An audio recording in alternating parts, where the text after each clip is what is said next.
Hello, everyone. Welcome to another episode of the CanIPatentIt.com podcast. Today, I'll be speaking with a client and guest, Jeffrey Travis.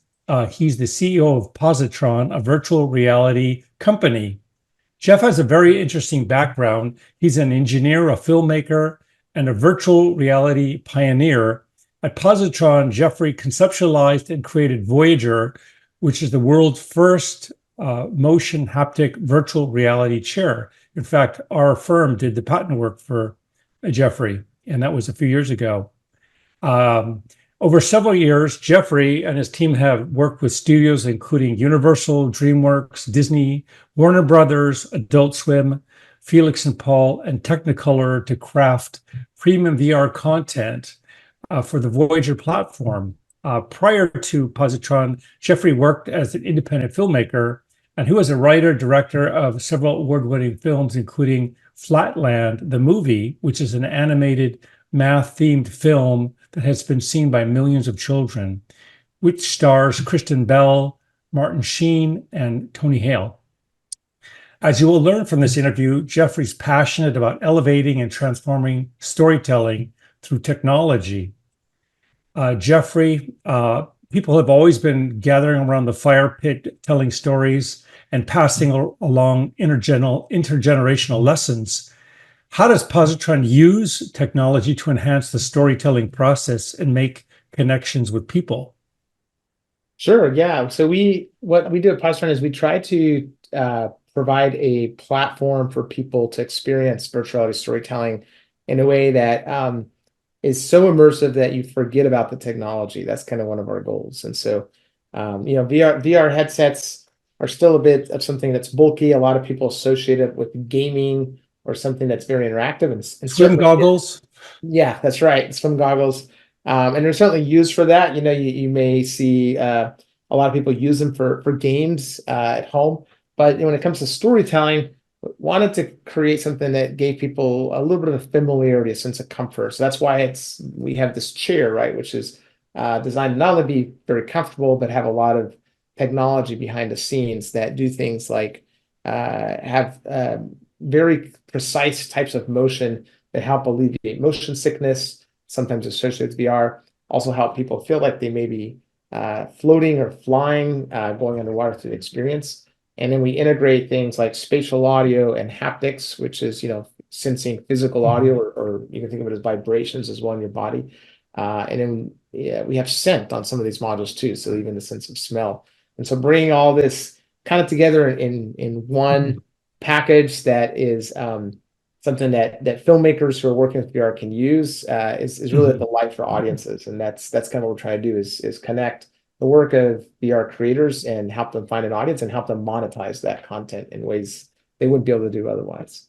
Yeah, I've been in the chair, and it's fantastic with your content, and it really feels like you're flying through the air. And I didn't get any of the scent things. Maybe that's a newer add-on, but I really enjoyed it. And unlike other VR chairs, I didn't get motion sickness, which is a big deal. Because I remember when they first had the ride at the Universal Studios, the Harry Potter ride, and they had virtual reality goggles, and it made you sick. I rode the ride, and I felt like sick, right? I felt pretty sick. So they discontinued it because it was just making people ill. Yeah, that's right. They ultimately had to take away the VR goggles on the Harry Potter ride. I remember that. Yeah, it's a tricky thing to ensure people are not going to get sick across the spectrum. There's a lot of reasons. Part of what we do, we had a neuroscientist on our team. As part of this, you know our inventor, so Ricardo, you might remember him. He has a PhD in neuroscience as well as being an engineer. But really trying to understand a little bit the science behind what causes motion sickness. And there's a variety of factors, but one of the things we focused on our chair was to have very, very smooth motion. We almost call it buttery smooth, because it turns out that having that sensation of smoothness really can alleviate the motion sickness. And then counterintuitively, for some people, adding motion will eliminate motion sickness. It's partly because we're triggering the proprioceptors in your inner ear, which is what your brain knows whether you're physically moving or not. And there's then some coherence with what's happening in the VR headset. If you Uh-huh. watch a VR content with motion in it and the camera's moving, but your body's not physically moving, that disconnect sometimes will Oh. trigger something in the brain. Um, Scientists don't really know why it does that, but they know Mhm. it does, right? And so by adding a little bit of motion at the beginning of the VR experience, we're able to, and that very gentle, smooth motion, we're able to alleviate motion sickness for almost everybody. Yeah, so our guest, this is why he got a patent. Something he made something that looks very simple on his face actually work, and there was a tremendous amount of complexity behind it, which is often how patents get through. So yeah, again, the chair is relatively simple in design, but it just accomplishes so much. So it's like kudos to you for that, inventing the chair. And my next question is, you said you developed the chair about 10 years ago. Can you give the audience a brief summary of how you came up with the idea and how you founded Positron as a company and got into this business? Sure, yeah. So my background I studied engineering at the University of Texas, electrical and computer science engineering, and spent a good part of my early career working in hardware software integration, particularly anything having to do with motion simulators and robotics. So did a lot of software programming of motion systems. Mhm. Things like, for example, we had simulators for John Deere. So imagine like a John Deere tractor on a motion platform that Right. they would take this to trade shows and put a screen in front with a video that was synchronized and give people, an experience that felt like they were actually moving. And then later in my 30s, I took a bit of pursued what was a hobby, which was a love for film and cinema, and started turning some of my short scripts into films, and that led to about a 15-year career in writing and directing independent films. So did a series of shorts and features and an animated film as well, and that brought me to LA from Austin. So Positron really kind of brought a little bit of those worlds together because I had the opportunity to see a very early prototype of the Oculus headset from Hmm. Paul Lucky at the time, and he had founded Oculus and was looking for some demo content that could be shipped to developers that were going to use this new VR headset. It was the first time Hmm. I'd seen that headset, and when I saw, even though it was crude at the time, I got excited about the possibilities of what storytelling might look like in an immersive medium. What's going to happen when you put people inside of the movie rather than just watching it. And the idea for the chair really came about as after I got a chance to direct a VR film, and this was for some early headsets. They were called the Gear VR. It was actually more like a commercial spot for Tesla. So Tesla had Oh, this wow. idea of trying out a little promotional experience at some of their stores where you could put on a VR headset, and we did a tie-in with the Back to the Future 30-year anniversary. This was in 2015. And in the movie, if you've seen it, the movie was released in 1985. Many times, many They travel times. to the year, specifically October 23rd, 2015. That's the date they type into the car. And so we released the VR film, and we on that exact date, and we put you inside of the DeLorean from the movie. So you feel like you're Marty McFly, and you're Uh-huh. traveling to, from 1985 to 2015, which was present day when we released the film. And then you meet your future self, and he's driving a Tesla, and there's like this little race between the DeLorean and the Tesla. So it was a fun little experience. Oh, wow. But what I noticed was that people that were watching it on these headsets, they were sitting on bar stools of all things at the Tesla stores. They were wearing headphones with these like cables that started wrapping around their neck.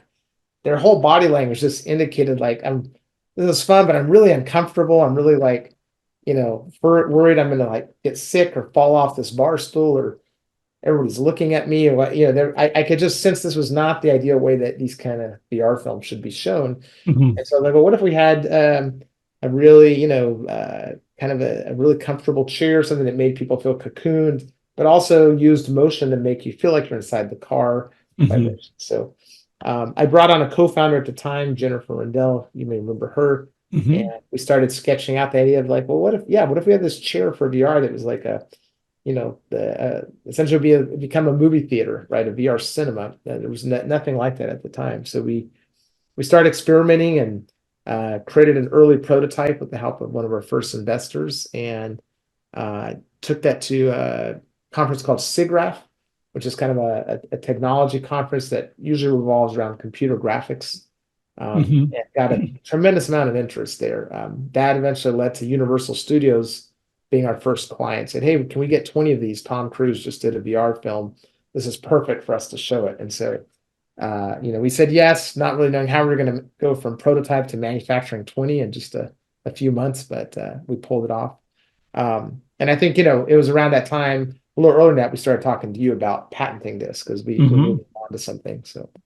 Yeah, I remember you talking about the John Deere stuff. I don't actually remember the Universal Studio Tom Cruise angle, but heck, my memory is not that great. Yeah. So, but anyways, that's very cool. So, you mentioned making a prototype and then having to gear up to make 20. How did you go from like the prototype stage to production? Because I think 20 is definitely production. Yeah. For a product like ours, it really is.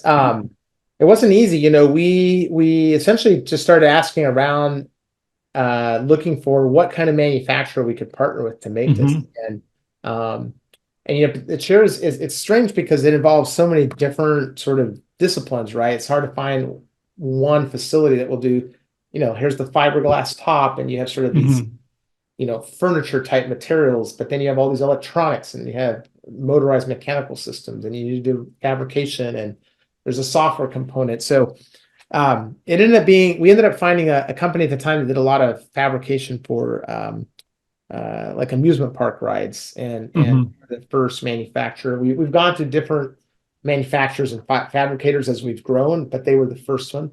A company that's no longer around, sadly, called Mindrix, but they were in Burbank. And so they agreed to do their best to get 20 made, and we essentially lived at their shop for the next 3 months. I mean, we were Oh, literally wow. there every day and night, because it was a race to get this done. Tom Cruise had made this movie called The Mummy. If you ever saw that or remember that coming The out. mummy, yeah. Yeah. And he made a VR experience about the zero gravity plane that he does a stunt in. So there's a scene in the movie where you're in a big aircraft carrier that's going to crash. And so he and his co-star are floating around inside the plane, and he filmed it in an actual zero gravity planes, one of those that go up and Hmm. free fall. And so the VR experience is meant to make you feel like you're in the plane with Tom Cruise floating as well. It's actually really cool. It's called the Mummy Zero G experience.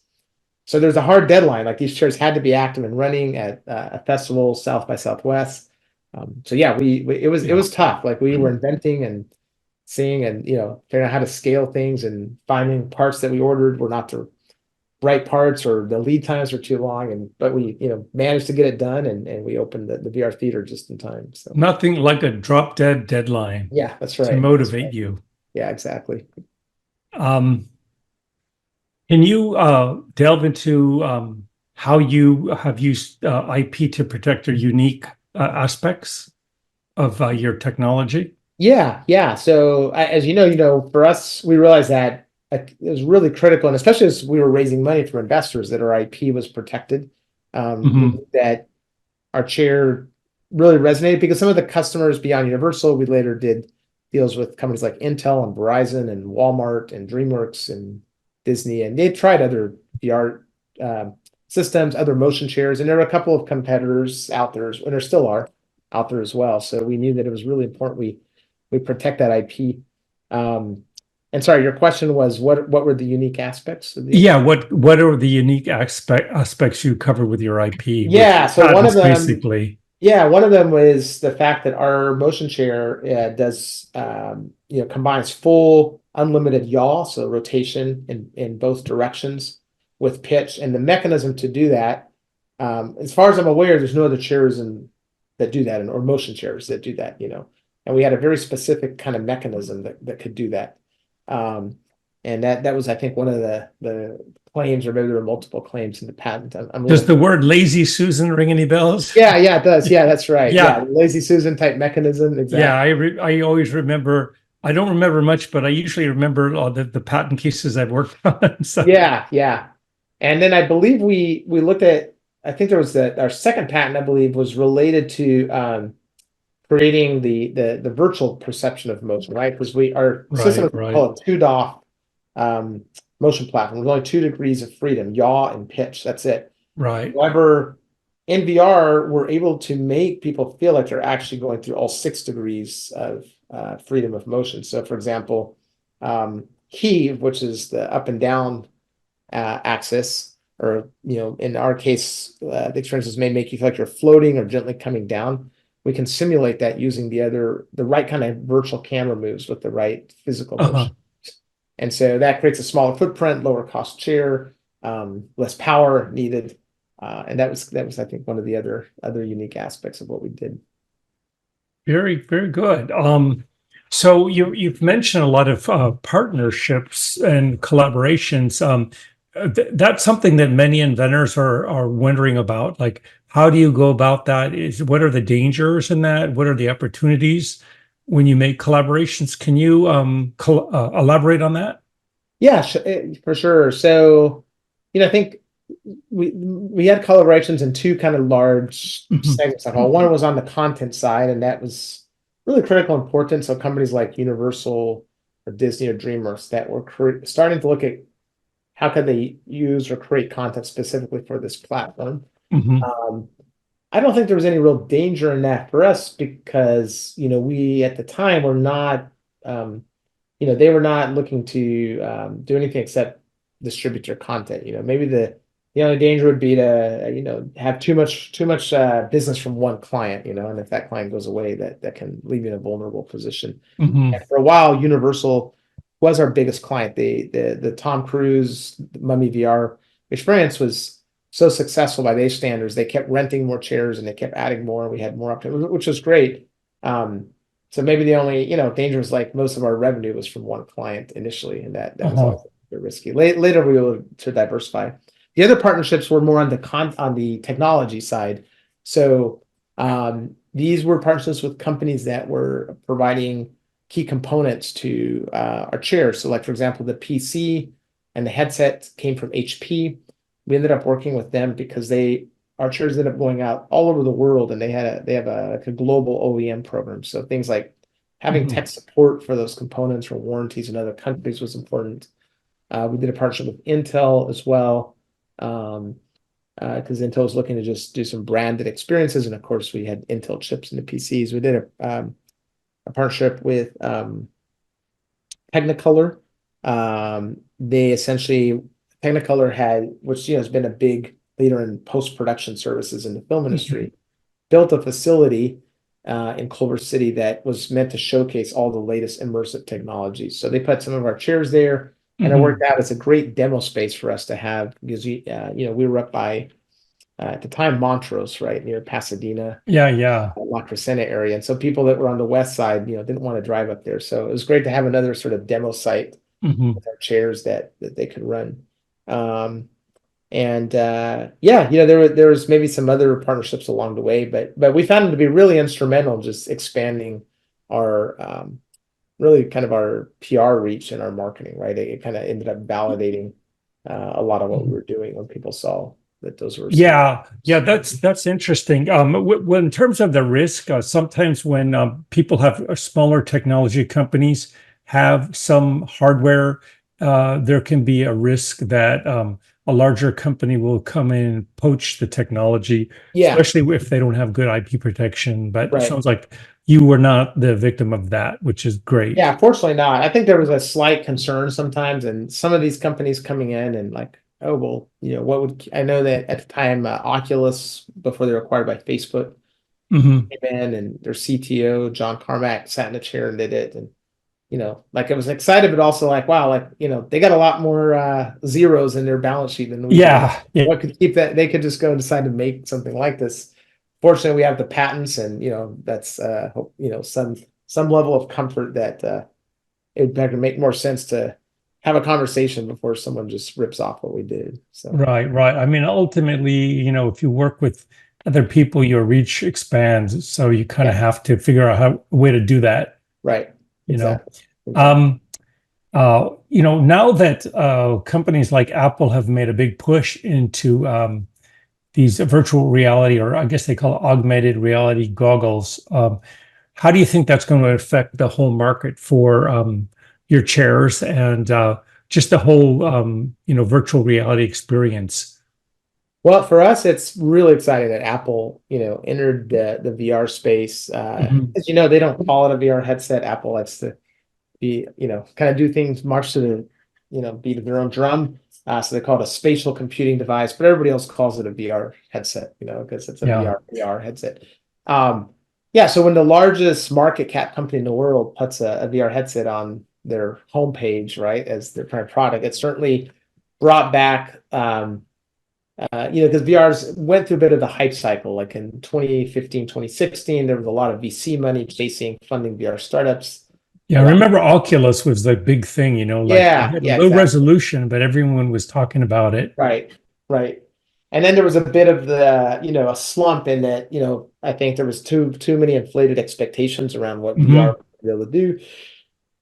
That's never happened before, That's technology. right. Yeah. Remember the Internet of Things? That's We're right. Oh gonna yeah. put we're gonna make your toaster virtual so it can tell you Yeah. when your toast is done. Right, And right, exactly. I Exactly. was reading that there was a virtual reality condom. It's just kind of crazy, crazy things. Right, right. Yeah. Yeah, so many things.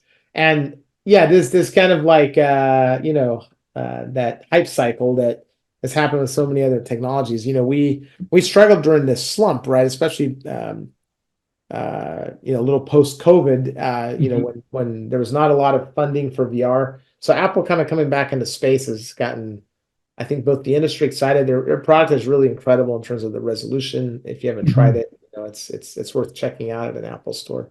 I went to the Apple store a couple weeks ago and I asked if I could try them on, and they said, "Well, you can, but it takes like half an hour." And it's like, Yeah, I don't have half an hour. I was hoping yeah. just to So try them on, so didn't want to right, invest half an hour at that point. right. Yeah, it's a whole demo where they'll guide you through a bunch of films, and you'll see it. So when Uh-huh. you get time, yeah, book yourself half an hour there because it's pretty fun to experience. Yeah, then I guess I'll have to go back and reschedule it. So, Right, yeah. So yeah, I think for us it's kind of one of those where like all boats rise with kind of Apple entering that space, mhm. and more particular Positron, they're very focused on narrative cinematic experiences, whereas Meta, which bought Oculus, is focused on gaming. And so it's just kind of nice to see that there's a much bigger company looking to promote the ecosystem of having VR films, which is what we're in the business of. Right. So with the entry of Apple, and I'm sure others will probably come in and ride the coattails of their success. I guess it's not yet written that they're successful, but Right. pretty much every other Apple product has been pretty, not every single one, but Yeah. they have a pretty good track record. How do you Right. think that might change the market and the marketplace now that they're in? And I guess hopefully it expands, but Yeah. Well, two ways. One, I think you're going to see a lot more. They've created a marketplace, even though it's small initially and niche, right? But there's going to be a lot of developers that need or be Mhm. creating content, just like the App Store. Mhm. Think about the iPhone when it first came out. Like there's such opportunities for some of those initial apps, right? That if Right. you had the right app created, and as users grew, I mean, you really had some huge opportunities. So I think for content creators, that's exciting. And the other is, the competitors to Apple, including companies who have already been making headsets, are now having to quickly step up their game. It's that competition is fostering innovation. So you're seeing Mhm. Samsung, you're seeing Meta, you're seeing Google, you're seeing um, several of these other companies, Lenovo, even some HTC, Pico, who are making, they're all like racing to create better headsets now that either outdo Apple or are trying to match some things or differentiate themselves. So it really kind of accelerates a lot of the innovation that in Mhm. our industry we're reading about, and we're going to see some new things in VR coming later this year because of that. Every guest I talk to, I always ask them how do they think AI will impact their business and the environment. And I've seen some pretty pretty creative and pretty interesting films that were created with AI, other than, people having six fingers and three arms. But some of it looks pretty interesting and good. How do you think that's going to affect the creation of content for virtual reality chairs and experiences? Yeah, the biggest impact it's going to have is lowering production cost. Like VR films are, um, compared to traditional films, are very expensive to make. I mean, you can Hmm. spend, um, high six figures, low seven figures for a 10-minute experience. So it's not easy. But what I'm excited about AI is like it's not going to replace the entire production process or the human creativity, but a lot of things will be able to be, drastically reduced. Even us for ourselves, produced a film about King Tut last year where we went to Egypt and we captured King Tut's tomb and the pyramids and take you inside. And Uh-huh. we've been showing that with our chairs in a partnership with Nat Geo on some immersive shows that have been touring called Beyond King Tut. And with a theater of our chairs. And the show recently went to Mexico, and so we were able to use AI to quickly replace the voiceover from English to Spanish, and Oh, wow. do that really for very little, almost no cost.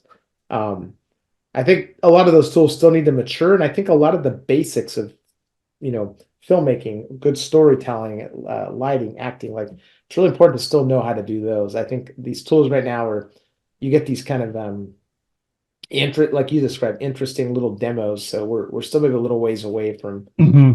to produce an entire film with AI, but I think it's going to be, yeah, just save cost.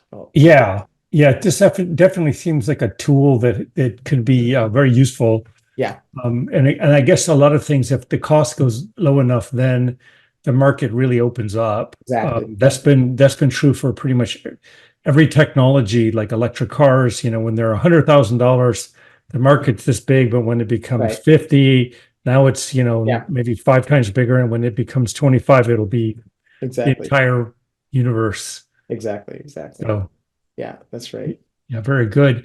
Um, Let me see. Can you reveal any future directions of your company? Do you care to Sure. talk about that? Yeah, I can talk a little about that. Two things I can mention. One is we're looking to some other applications for Hmm. our technology, which is the mental wellness space. So one of the things we're starting to play with is to have uh, experiences that essentially are meditation wellness experiences that can take you into a place and leave you coming out feeling far more relaxed, focused, reduce anxiety. There's already VR experiences that exist today proven to do that, but we think that combining that with a positron chair and almost that spa type experience is going to be an exciting market for us. So we're starting to explore that. Hmm. And then the other I would say is we're looking at just more content, as our partners have installed permanent VR theaters, particularly in places like Australia. There's going to be a need for more content and more VR films. So also looking into that, whether it's a new company that's associated with Positron or under Uh-huh. the Positron umbrella. Well, Uh, just make sure you waterproof it so when I put one of these in my sauna, it'll yeah, hold there you up. go. Exactly. So Exactly. yeah, no, Yeah. that's great. The mental Yeah. health thing it's a great angle. Right. Right. There's a Yep. huge need for that. Yeah. I have a daughter who's in medical school and she's planning on becoming a psychiatrist. So there's a huge shortage of all the mental health Yeah. types of things, and hopefully technology will relieve a lot of the pressure from Exactly. Yeah. lack of physicians and medical Right. people. Right. Yeah. The demand is far exceeding kind of the resources available in a lot of ways for mental health. I want to mention one thing I think that would be maybe good for your viewers to know related to the patents. There's a very specific, you were asking earlier about the risk and companies, I think this when we went in, we thought, well, we need to patent this so no one steals our IP Uh-huh. and it's protected, which is true. But there's another sort of, I would say, positive aspect that was very, very impactful for us during COVID. And when COVID hit, obviously because we have a hardware product that's entertainment and VR headsets going on people's Hmm. face, all of our business stopped. I mean, we almost went under. Every order was canceled. And it was really our patents that saved the company, and I'll tell you why. We had to shut down all business operations, right? Can't ship any products, no one's placing orders. we started playing with the idea of like, well, there's a couple places in the world that had managed to stay so quarantined isolated they were still operating normally, and one of those New places Zealand? was Taiwan. So Oh, yeah, wow. so Taiwan sealed off. We're one of the first countries to seal off its borders during COVID. Hmm. And they were so successful at containing, not that they didn't have any cases, of course they did, but like while we were under lockdowns, right, and nobody could go to the cinema or even restaurants, Uh-huh. everything continued as long as you weren't sick. You could, yeah, everything continued as normal. So we were able to talk to a manufacturer in Taiwan who was interested in our VR chairs, and we ended up licensing our patents to them. And Oh, based on that patent license, we got a large minimum guarantee upfront payment against future royalties. And that was really our only revenue during those lockdown months during oh, COVID. wow. Was I, Had I it not been for I those didn't patents, realize that. right? We That's wouldn't, great. That's great to yeah, know. we would not, we might not have been able to continue. And so that those, I'm pointing that out because the patents became really valuable in the sense we were able to actually monetize them. And so, Right, right. That's great because most business owners have a hard time monetizing their patents. So it's wonderful to hear that you are actually able to yeah, use your patents that way, and it keeps you going during right. very hard times of COVID. Yeah, yeah, A very exactly. horrible, That's not right. very That's right. distant memory. Yeah, yeah. And we're actually currently did another licensing agreement to a company in India who also wants to manufacture chairs under a license from us. So we did a similar patent license agreement to Oh, them. that's great. Yeah, there's an artist out there named A.R. Rahman. He's very, very famous in India, and a lot of the other world knows him. He's not, Uh-huh. but he's a two-time Oscar winner and multiple Grammy Award winner and musician. Hmm. Did the soundtrack for Slumdog Millionaire.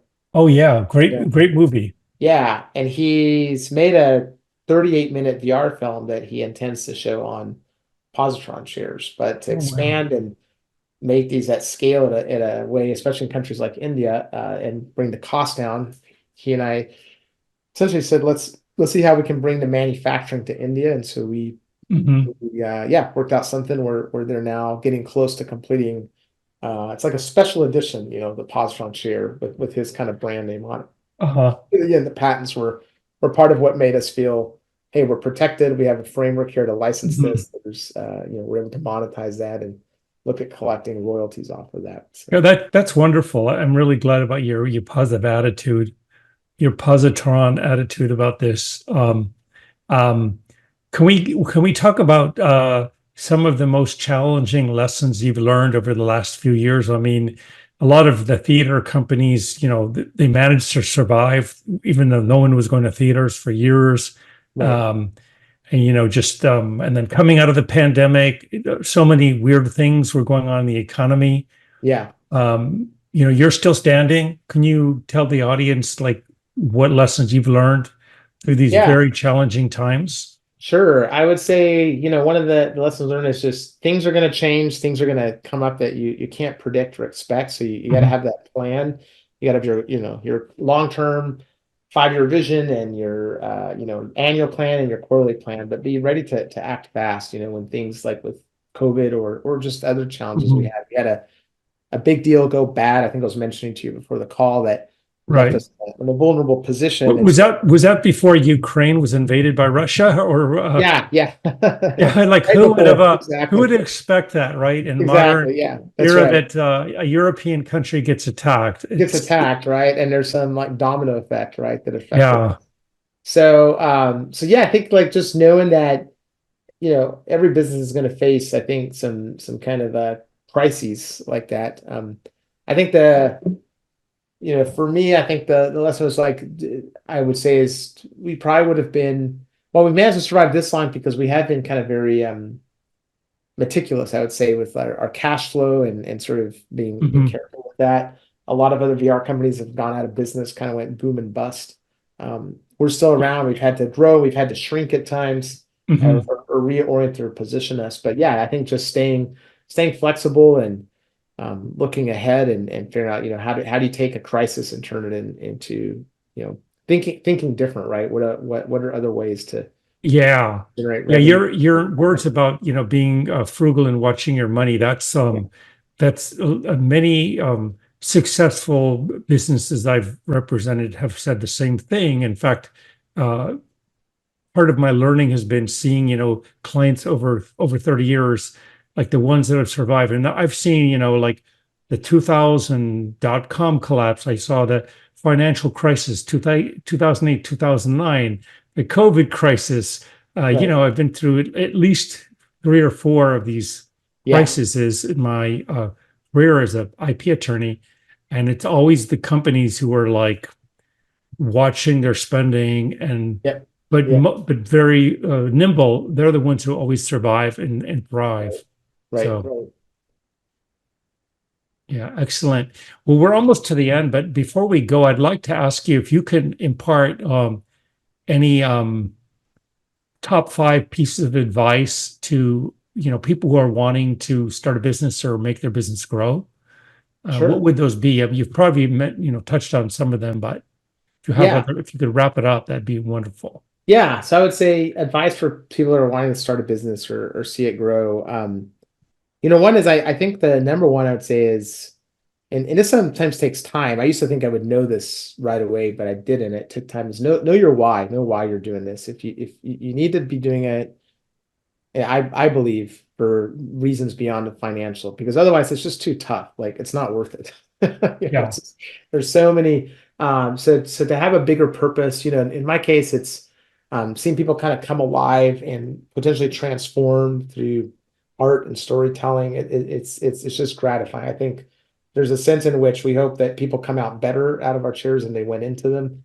And so having Nice. having that strong why that is again not based on a just purely nothing wrong with wanting to make a lot of money and build Uh-huh. business, and that's the reason we go into it as well. But I think you need something Mhm. else. That's the only thing that's going to carry you So, through. so what's Positron's mission statement? Do you have a mission statement? Yeah, we do. It's that to move people through the magic of immersive storytelling. So Oh, that's wonderful. I yeah, love yeah, that. It's short and quick. It's yeah. Thanks. Yeah. great. Thank you. So yeah. So I would say spend time on that. There's obviously books, resources, coaches. Um, Hmm. but I think that's one is get really clear, and then you may continue to refine and evolve.